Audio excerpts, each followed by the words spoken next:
Hey guys, Veronica, Andrew, and Nate here. We are Foodies Watching Movies, a podcast dedicated to awesome movies, great food, and that's about it. Check us out on the JIC network at www.journeyintocomics.com. Maybe throw some money over to our Patreon. So we can eat this week.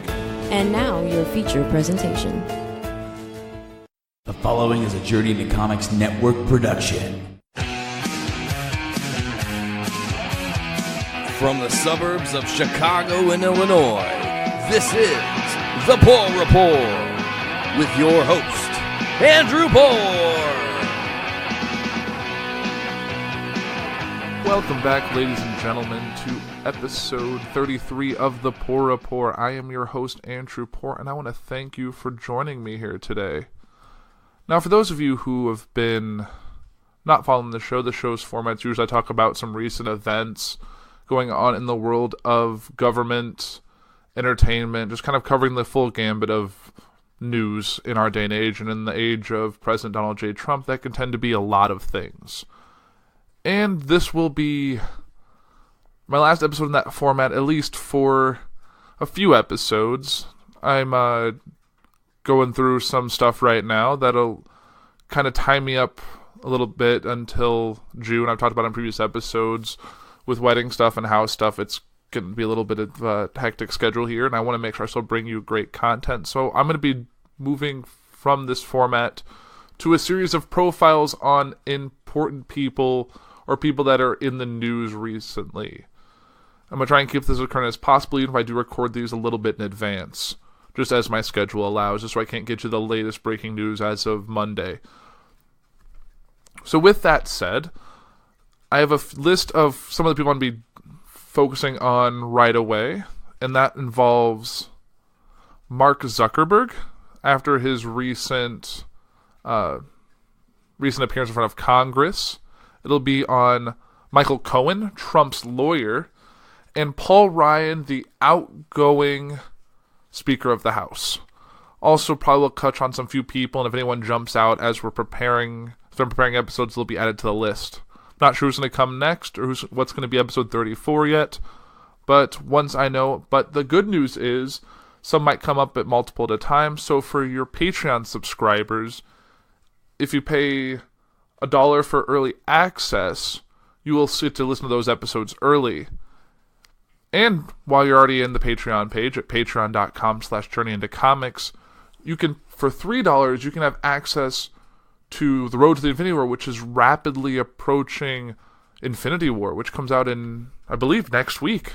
It's already here, or 2 weeks from now. It's coming up quick, so definitely get your tickets in that. And if you want to get caught up on all the shows, all 18 movies preceding Infinity War that are part of the MCU and haven't had a chance to do it, for much less time involvement, you can listen to the reviews of all of those shows for probably only take you about 9 hours compared to the 2 hours per movie. You're looking at a nice long weekend watching MCU movies, which I know for some people on our network, like Nate, have already done it. Hasn't been a weekend, but he's probably watched more of those shows in preparation for Infinity War than anyone else on the network. So good for him. And yeah, so that's what you can do for $3 a month, which is pretty easy. I mean, it's 1 gallon of gas, or it's a cup of coffee, or it's spend more of that in a vending machine if you're hungry at lunch. Kind of one of those things. But this is the Puhr Report. I am your host, Andrew Puhr. If I haven't said it already, kind of got into a spiel early and didn't really get to introducing myself. But this is still the Puhr Report, and this was my last episode doing this. But I want to talk about a few things I found were kind of interesting between last episode and now, and some stuff that came out as of today. So let's kind of jump in on that. So for those of you who don't know, former President Barack Obama had a vice president, and that vice president was Joe Biden. And, as of recently, Joe Biden is the front runner for the Democratic ticket for the 2020 election. Now, his age is a concern. He would be 78 years old at the time of Inauguration Day in 2021.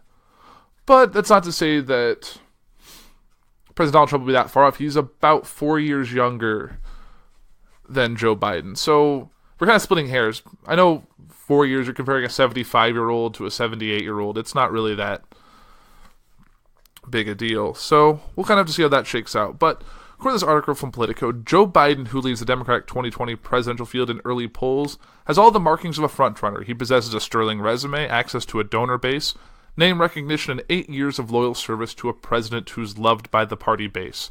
There's just one problem. He's a deeply flawed candidate who's out of step with the mood of his party.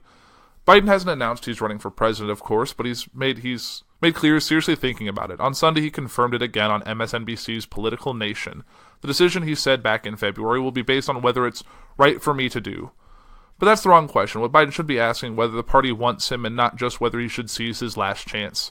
His advanced age, Biden would be 78 years old at this time of swearing in, isn't the main obstacle. While Biden's age would be a non-starter in most presidential elections, if he continues to appear hale and hearty, it would not be an insurmountable problem against Donald Trump, who would be 74 himself in 2020. Trump would also provide cover for another often discussed Biden drawback, the overly familiar mannerisms that seem terribly out of place in the Me Too era. Next to Trump's Access Hollywood tapes and the litany of sexual misconduct charges leveled against the president, Biden's handsiness barely registers. The bigger issue is whether there's a place for him atop the Democratic Party that's taking shape after the ruinous 2016 election cycle. This new iteration is unsentimental and unforgiving, and Biden has more than a few conspicuous Senate votes that demand a reckoning in the Trump-era Democratic Party. One of them is the bankruptcy reform bill that he championed for years until it finally passed in 2005. The political taint from the law favored by credit card companies because it made it harder for consumers to get debt relief through bankruptcy shows no signs of subsiding on the left. It resurfaced as a thorny issue during Biden's vetting as Barack Obama's running mate in 2008, and reappeared nearly a decade later to haunt Hillary Clinton during her 2016 Democratic primary. One of the law's leading critics, Senator Elizabeth Warren, has emerged as a top Democratic presidential contender herself. So has Senator Bernie Sanders, who likewise taps into the populist anti-Wall Street energy in the party's grassroots. Biden could argue that his views evolved over time. That as a senator, his legislative record reflected the need to represent the financial services companies that provide so many jobs in his home state of Delaware, but isn't likely to be convincing to progressives. Clinton tried a variant of that when she was accused of being too cozy with Wall Street. I represented Wall Street as a senator from New York, she said in one Democratic debate, but it did little to insulate her from Sanders' persistent criticism. And Biden's competition wouldn't be a lone independent socialist. The Democratic field is expected to be historically large and is likely to feature more than a few candidates with nearly pristine records on the issues that animate the party's foot soldiers. The 1994 crime bill is another ticking time bomb from Biden's past, as Obama's vice president and a key member of an administration that sought to reorientate criminal justice policy. Biden was never truly called to account for his leading role in passing a Clinton administration measure that many in the party believe exacerbated an era of mass incarceration that disproportionately affects racial minorities. But there's no dodging it in the next Democratic primary. Hillary Clinton was confronted on the 2016 campaign trail by Black Lives Matter activists merely for advocating the crime bill's passage as First Lady. Biden, meanwhile, has proudly referred to it as the 1994 Biden crime bill. He still doesn't fully comprehend its radioactivity, while Biden has pointed to provisions of the bill that have troubled him. As late as 2016, he was still defending it and insisting that he was not at all ashamed of the legislation. There are other issues in Biden's portfolio that would have problematic with influential factions within the current Democratic Party, among them his vote to authorize for use of force in Iraq and his history on abortion rights. By the end of his Senate career, Biden was a staunch defender of reproductive rights, but there's still a collection of votes and quotes over the years that will raise questions about his reliability. Considering the discomfort surrounding Tim Kaine in the run-up to his selection as Clinton's running mate in 2016, despite a perfect record on abortion rights, while in the Senate, Kaine's personal opposition to abortion and a checkered record on the issue as Virginia governor left many liberals uneasy with the prospect of him on the ticket. It's not clear that he could have made the cut were the presidential nominee someone other than Clinton, whose commitment to reproductive freedom was never in doubt. None of this denied that there is a solid case to be made for Biden's candidacy.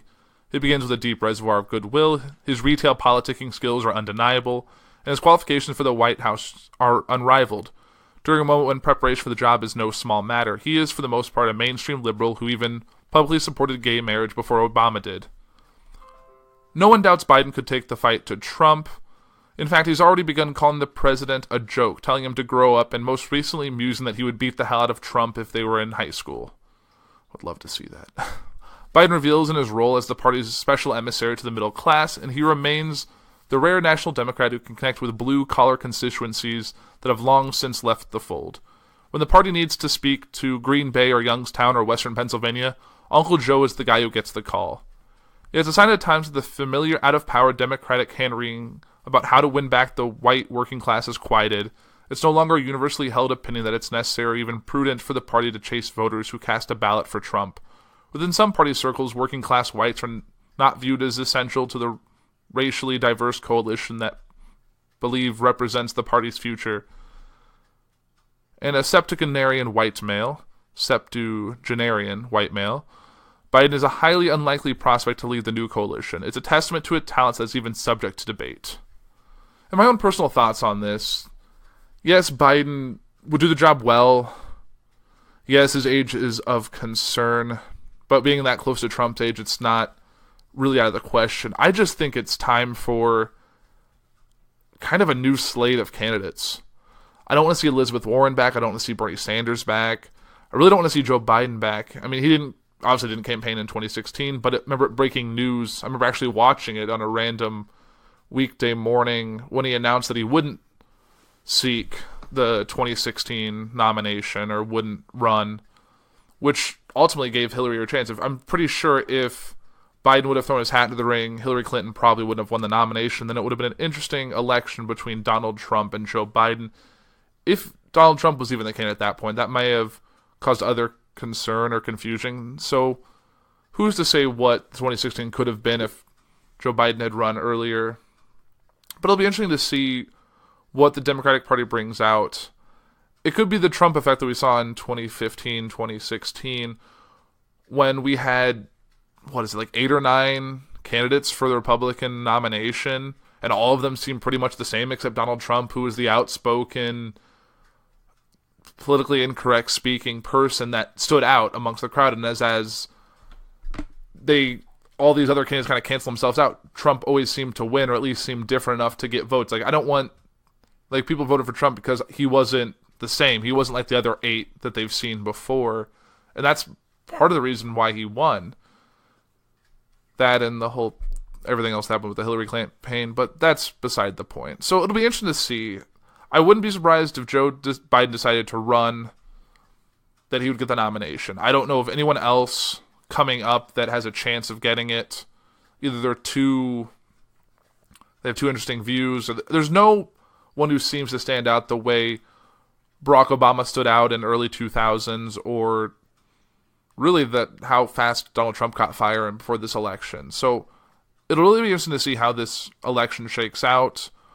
But that's all of my thoughts on that. And let's move on to more Trump-related news, and that involves the constitutional question: can Congress stop Trump from firing Mueller? As President Donald Trump rants anew about the Russia investigation, a bipartisan group of senators is trying to jumpstart legislation to protect Special Counsel Robert Mueller from being fired. Debate around the latest proposal offers a remainder of how much power Trump as chief executive holds as the Russia investigation related to the 2016 election may be closing in on him. Still, it's on unchecked power. The Supreme Court has long permitted Congress to put some limits on the president's authority to dismiss executive branch officials, yet the justices have tried to find a not always consistent line in balancing a president's removal power with protections imposed by Congress. The crux of this current dilemma is how much Congress can limit Trump, as he might order the firing of Mueller, who, within the terms of the Constitution, an inferior officer, that is an executive branch employee not subject to Senate confirmation and reporting to the superior officer. The new legislation offered Wednesday would allow judicial review of Mueller's dismissal, or that any special counsel to ensure it was for a good cause. Some law professors, such as University of Virginia's John Duffy, says the proposal conflicts with the principle that the Constitution vests all executive power in the president, not just some fraction of it. Duffy said the framers of the Constitution believed impeachment the sole remedy for any presidential wrongdoing. But New York University's Richard Pilges argues that the case going back a century have permitted modest limits, including judicial review, on the executive's removal power. The question Congress is properly asking, Pildes says, is how do you ensure a sufficient, impartial, credible investigation of the president and his top aides? Mueller has been investigating connections between the Trump campaign and Russian meddling in the 2016 presidential election. Trump has many times deemed Mueller's work a witch hunt, and early Thursday said that he has been inclined to get rid of Mueller, he would have done it already. If I wanted to fire Robert Mueller in December, as reported by the failing New York Times, I would have fired him. Just more fake news from a biased newspaper, he tweeted, trying to counter a New York Times story that he wanted to fire Mueller in December after Mueller apparently sought Trump-related financial records. Trump's ire towards Mueller appeared to intensify this week as FBI agents raided the office and hotel room of Michael Cohen, the president's personal lawyer. Acting on a Mueller referral, agents were seeking information related to the possible payments made to silence women about alleged affairs with Trump before he became president. The new legislation was offered by Republican Senators Lindsey Graham of South Carolina and Thorne Tillis of North Carolina, and Democrats Chris Kroon of Delaware and Cory Booker of New Jersey. It would cement into law a Justice Department regulation dictating that a special counsel can be removed by the Attorney General only for misconduct, dereliction of duty, incapacity, conflict of interest, or other good cause. The bill will provide a 10-day window for Mueller or any special counsel to obtain judicial review to determine whether the firing was justified. If not, he would keep the job. While a challenge is pending, the legislation dictates the special counsel's staff, documents, and other materials would be preserved.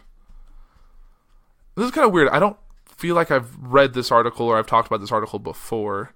It just seems very familiar, and it may have been part of a story I talked about in a few episodes back. So if you're hearing this for the second time, just because it's that pertinent in this day. Right now, Deputy Attorney General Rod Rosenstein, who appointed Mueller, has authority over him. Attorney General Jeff Sessions recused himself from the investigation related to the 2016 campaign. If Trump were to sack Rosenstein, the deputy's successor would take control over the special counsel and scope of his investigation. Senate Judiciary Committee Chairman Charles Grassley has declared that it would be suicide for Trump to order Mueller to be fired, but has also questioned the need for, and constitutionally, of measures to protect Mueller. Grassley said on Thursday that he would offer an amendment to the pending bill to require the Attorney General to provide a detailed report to Congress justifying significant decisions involving the special counsel, including the firing of the special counsel. Senator Dianne Feinstein, the top Democrat on the Judiciary panel, says such a broad requirement on the Attorney General could undermine the investigation the law is meant to protect. It's vital that special counsel Mueller be allowed to continue his investigation without interference, Feinstein said in a statement late Wednesday, and passing a bipartisan bill to ensure he can't be fired without cause is essential. The overall goal of the new legislation is guaranteeing, through the involvement of a 3-judge panel, that any effort to get rid of the special counsel is justified. It does not change the good cause standards for removal already in regulations. One past Supreme Court case that the bill backers used for support is Morrison v. Olson, a 1988 case where the justices upheld the constitutionality of a freestanding but now defunct independent counsel law. The court ruled that Congress did not infringe on executive power when it authorized a judicial panel to appoint independent prosecutors to investigate possible executive branch wrongdoing, and when it dictated rules for the prosecutor's removal. Justice Antonin Scalia was the lone dissenter, arguing that the legislation violated the separation of powers and allowed Congress to usurp executive power. In one of the most repeated lines of the case, Scalia wrote, "Frequently an issue of this sort will come before the court clad, so to speak, in sheep's clothing, but the wolf comes as a wolf." Over the past 3 decades, some legal scholars and justices have cast doubts on the rationale of Morrison v. Olson, which, unlike in the current situation, dealt with separate federal ethics laws, but the ruling has never been reversed. Congress did not renew the freestanding independent counsel law when it expired in 1999. As senators announced their new legislation on Wednesday, Tillis pointed to broader safeguards beyond Mueller. The compromise bipartisan bill helps ensure that special counsels, present or future, have the independence they need to conduct fair and impartial investigations. The legislation makes it through Congress and earns Trump's signature, a big political if it could face a skeptical Supreme Court. Yale law professor Akhil Amar, who was warned against trying to legislate protection for Mueller, told CNN on Thursday that it is difficult to reconcile the inferior constitutional status of the special counsel with the independence envisioned in legislation that would allow him to challenge the executive powers to dismiss him. A truly inferior officer, Amar told the Senate Judiciary Committee last year, referring to the special counsel's constitutional status, must have a superior officer within his own branch to whom he answers and who can remove him if the superior loses confidence in him. Proposals that would permit a special counsel to challenge removal in court, Amar argued, would strip power from all Oval Office occupants and not just the one down the street today. So that's kind of interesting. It'll be interesting to see. I know if Trump fired Mueller or fired Rosenstein to put his own person above Mueller to either fire him or really limit his scope especially considering that over the weekend, Mueller and the probe got involved with Michael Cohen, and I'm going to talk more about that when I do my Michael Cohen profile in a couple weeks. So there'll be more news about that and stuff that came out today that I really haven't had a chance to review. I think the big thing was that Sean Hannity may be one of his clients. It could be rumors. I saw it on Twitter. I haven't had a chance to really dig into it yet.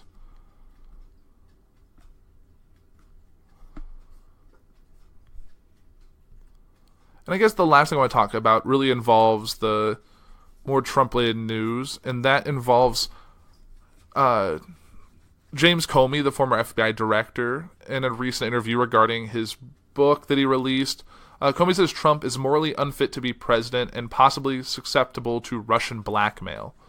Former FBI Director James B. Comey said in his first televised interview since being fired that he believed Donald Trump was morally unfit to be president and that it was possible that the Russians had material that could be used to blackmail him. In a wide-ranging conversation with George Stephanopoulos, broadcast on ABC late Sunday, Comey took aim at Trump in no uncertain terms, comparing his administration to a mafia family, likening his presidency to a forest fire and asserting there was evidence that he had committed a crime. He said he would not favor impeaching Trump to remove him from office because that would let the American people off the hook and have something happen indirectly that I believe they're duty-bound to do directly, meaning through elections, but he made clear his view on whether Trump was fit to hold the position. The president does not reflect the values of this country, Comey said. The interview airs just days before Comey is set to release a new book and embark on a media tour to promote it. Much of what Comey said to Stephanopoulos mirrors what he wrote. Although his televised extemporaneous comments are sure to attract the attention of the president, who is an avid TV viewer, on Sunday morning, Trump tweets criticism of Comey denying some of Comey's allegation alleging that Comey reveals classified information and lied to Congress. Slippery James Comey, a man who always ends up badly and out of whack. He is not smart, will go down as the worst FBI director in history by far. Republican National Committee Chairwoman Ronna McDaniel wrote on Twitter after the interview aired that Comey has no credibility and that Trump was right to fire him. Comey's PR tour reaffirms that his true higher loyalty is to himself, she wrote. The only thing worse than his history of misconduct is his willingness to say anything to sell books. The Washington Post was allowed to review a complete transcript of the Comey interview, which lasted nearly 5 hours.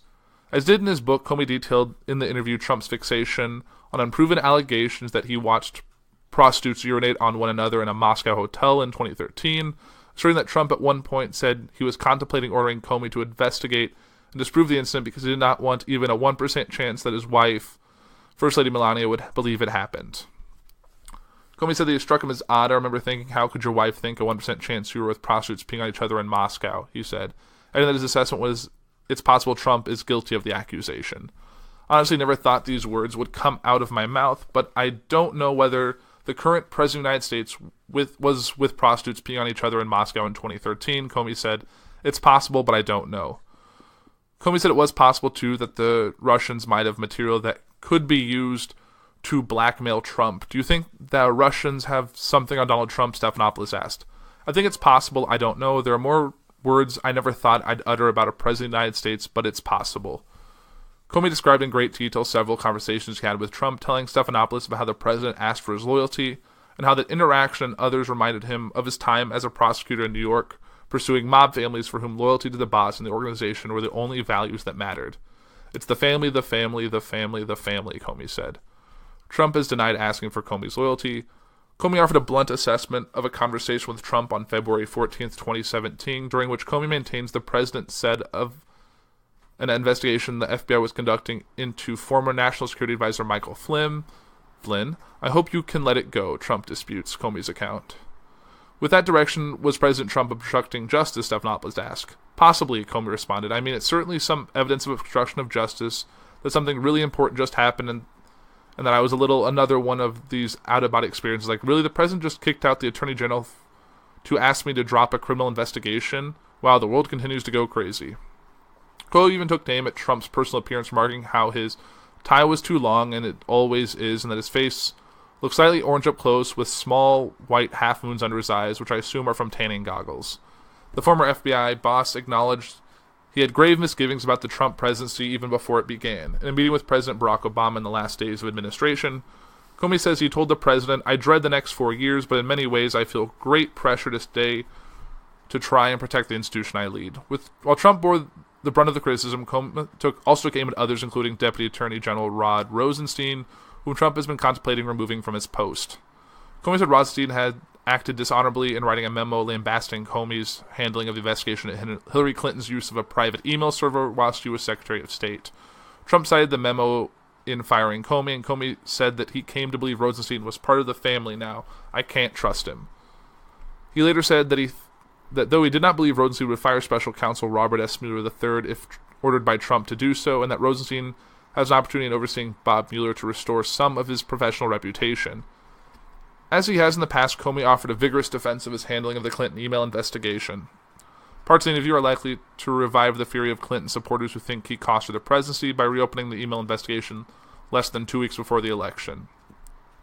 When several of us asked him if his decision was influenced by your assumptions that Hillary Clinton was going to win, Comey replied, "It must have been. I don't remember constantly thinking about that, but it must have been, because I was operating in a world where Hillary Clinton was going to beat Donald Trump." He also said that he was sorry for how he handled the first announcement in July 2016 that he was closing the Clinton email probe without seeking any charges. He says he agrees now with the criticism and that his remarks muddled important issues. "I'm sorry that I caused all kinds of confusion and pain with the way I described her conduct that led people into all kinds of side roads," Comey said.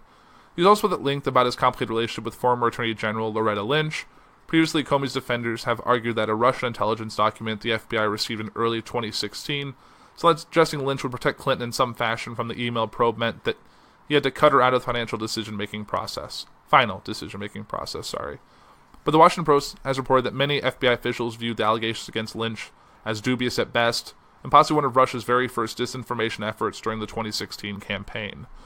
Comey said he didn't believe the allegation, but feared that if it ever came out, it would destroy the credibility of the Justice Department and the FBI. "There's material that I knew someday when it's declassified, and I thought that would be decades in the future, would cause historians to wonder, was there some strange business going on here? Was Loretta Lynch somehow carrying water for the campaign and controlling what the FBI did?" So partly for that reason, he said, he decided to announce that his own recommendation that no charges be filed in the Clinton case. Throughout the interview, Comey stressed the importance of telling the truth, a theme in his book. He described being initially reluctant to prosecute Martha Stewart for lying to investigators, but then recalled a case where he was a federal prosecutor in Richmond and had charged a minister with the same thing.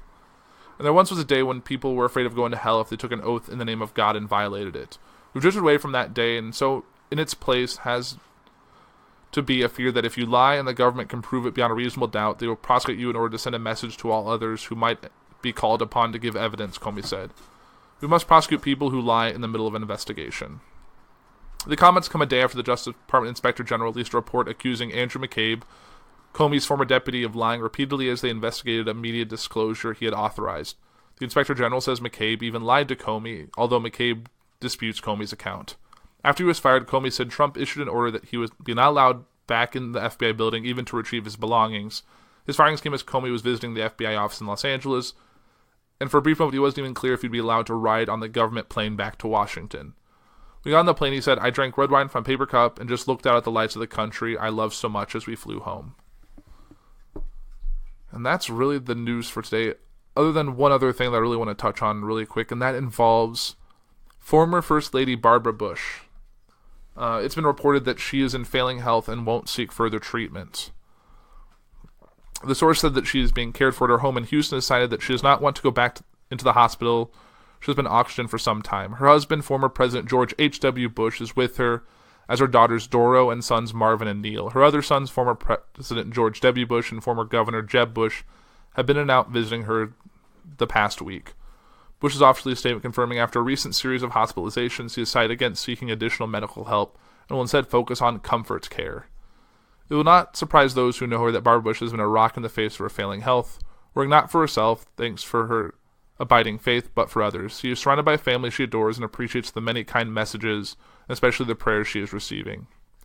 At 92 years old, Bush has been suffering from some time, has been in and out of the hospital multiple times in the last year while battling with chronic obstructive pulmonary disease, or COPD, and congestive heart failure.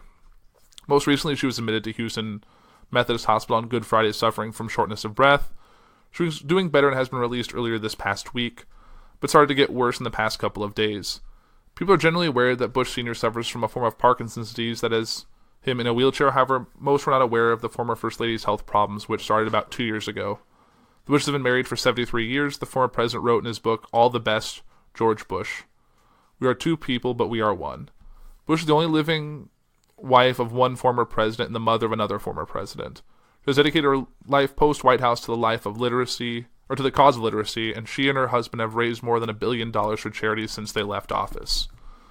So I wish her the best, politics aside. It's always tough getting old, and she's lived a long life, and all we can do is wish her the best. And a happy ending to a very eventful and interesting life. And with that really winds down the episode for today. I want to thank you all for listening. It's a nice short episode. And like I said, the next few weeks, as my schedule allows, will be profiles on some interesting people and what's going on. So I encourage you all to stick around for that. And I will announce when it's time when I return to a regular format or to a new format altogether. It's really too soon to tell, but thanks again for joining me here today. Keep reading the news, keep checking it out, keep filling your brains with shit, as Nate on Journey into Comics would say, but really just keep learning. Don't just accept what others say is fact. Figure it out for yourself and just keep moving forward. And that's the Puhr Report for this week. Thank you, everyone, and have a great week.